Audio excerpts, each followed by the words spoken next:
Week 4 of the college football season in the books, and the ASU 4-game home stretch to open the season is also in the books. Final score, USC wins 42-28 over ASU tonight. Caleb Bushy here alongside Sam Valenti. Sam, everyone thought going into this game that this was going to be a clear blowout, but at least by 20 points for USC. That wasn't the case. Now, understandable to at least have that kind of stereotype going into this game following the 29-0 shutout against Fresno State here just last Saturday. But we saw Drew Pine. Pine time was lit tonight.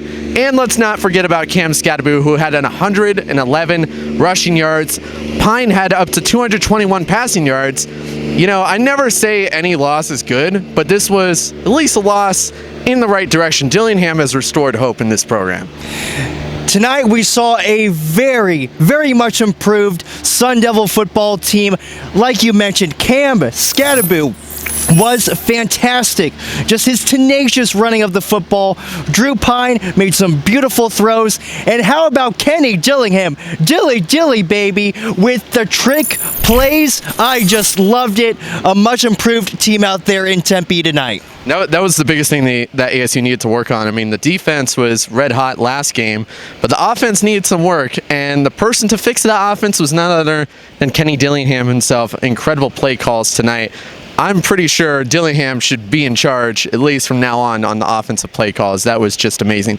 But we also got to give credit to USC. Caleb Williams, of course, he had a bit of a slow start in the first half, but near the end of the game, that's where he really woke up, and we saw classic Caleb Williams on display in that fourth quarter, up to at least near 322 passing yards from what we saw in the final stat sheet. And, it was definitely the win. He came through when they needed to in the last quarter, and USC survives and holds on to this game.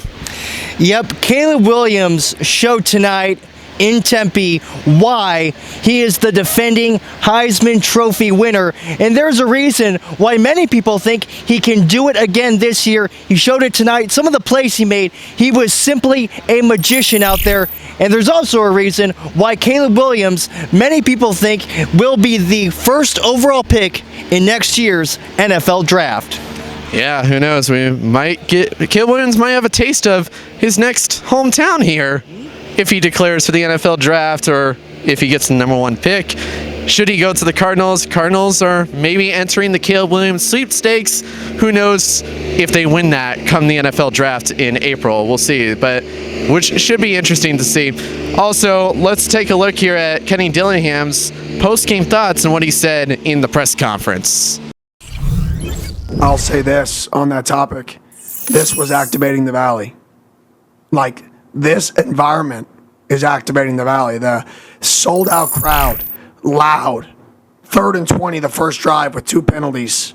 Like, that was just as much important. That was just as important to winning this game than anything I've done that I've done in my meeting rooms and my players, because they go out there and they know it cares and they feed off the energy. And there's actually a competitive advantage when we have everybody in the stands.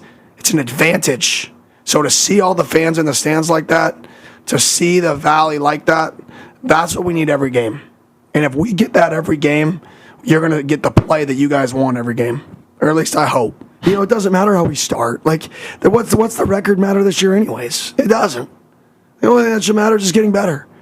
And we go on the road next week at Cal, and let's do everything we can to win a football game. Let's prepare more than we've ever prepared. So the positives, I would say, I think our brotherhood is growing. I think players are feeding off each other more. I think the belief in the vision is still rising. The belief in the process is still rising. And those are the things that excite me.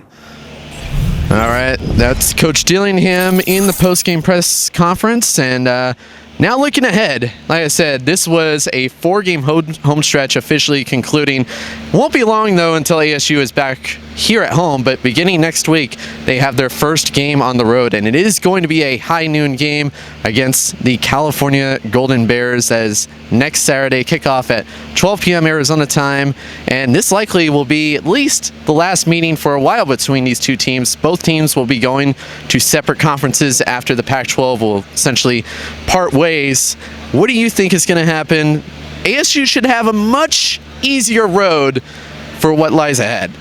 Yeah, absolutely. And listen, Cal is still a pretty decent football team. They're 2-2 right now.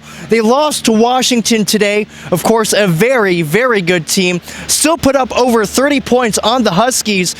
So next week's game in Berkeley should be a lot of fun. Then afterwards, of course, you got Colorado and Coach Prime himself, Deion Sanders, coming here to Tempe. Dilly Dilly versus Coach Prime. Going to be a lot of fun. Yeah, both freshman coaches in Pac-12 schools, their first year in the head coaching position for both schools.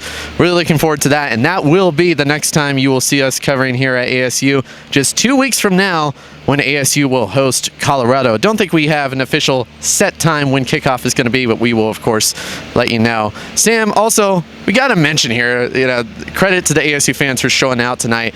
It was a packed house, and I don't know if we'll ever get to see this house packed. Maybe Colorado, definitely by the end of the season when the Territorial Cup takes place against U of A. But the Maroon Monsoon showed out. A lot of people thought we were going to get the stadium invaded. At least I thought 60-40 USC fans, but it was definitely a good 70% ASU fans here in the house, especially the 942 crew. They obviously did an amazing job, so shout out to them.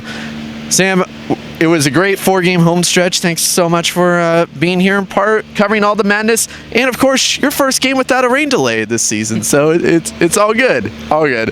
That's gonna do it for the C-Trade Sports post-game report.